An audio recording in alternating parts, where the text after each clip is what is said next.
What is anxiety? Anxiety is something that troubles most of us some of the time, and some of us most of the time. When we're threatened, our bodies respond automatically and instantly in one of three ways. Fight. We prepare to defend ourselves. Energy is mobilized to the parts of the body involved in fending off the attack. Flight. We prepare to make our escape. Energy is mobilized to the parts of the body involved in fleeing. Freeze. In extreme situations, we may find that we cannot move. We become paralyzed with fear, as if we were playing dead until the danger has passed. In this state, we may have no pain, and we may not remember afterwards what has happened. All these responses can work really well if the threat is physical, immediate and short-lived. For example, a saber-toothed tiger appears out of the forest and then disappears again. They do not work so well if the threat is less physical and more long-lasting. If we're afraid of having no money, growing old, becoming ill, being shamed or criticised, being rejected, losing something we value, having no friends.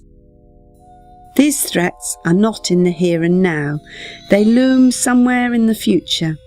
There are so many threats that we can't fight off and we can't run away from, and they won't leave us alone if we play dead. If the threat continues, our bodies have backup systems designed to keep us in a defensive, alert state.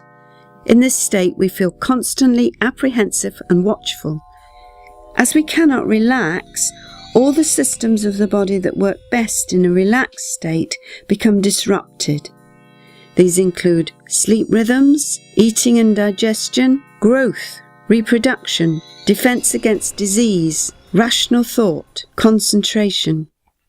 All sorts of health problems arise when someone gets stuck in an apprehensive, watchful state. What about worries?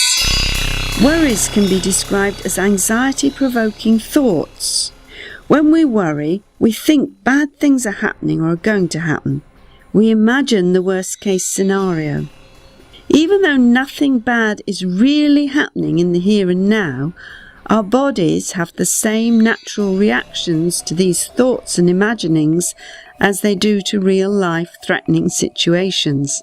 So the same health problems arise from constantly worrying about what might happen as arise from being in real danger over a long period.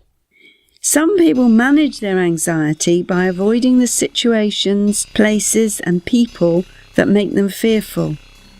They may then find that their lives become more and more restricted until they cannot leave the safety of their own home. Some people who feel anxious now have had frightening things happen to them in the past. Memories of traumatic events are not processed and stored away in the same way as other memories. The feelings they give rise to keep being re-stimulated by all kinds of triggers and reminders, or for no reason at all.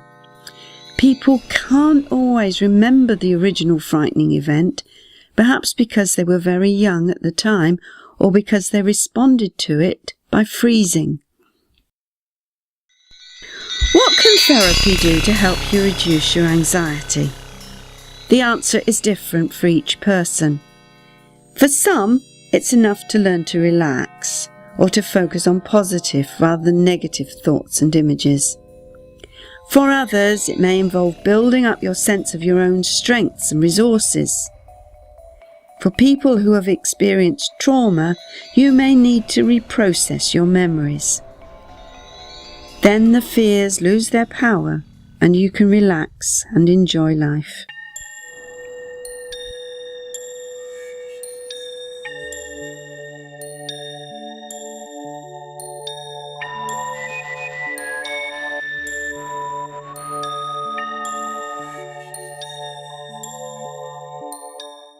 YOGYOG.org create videos that explain complex concepts through simple animation and carefully constructed imagery.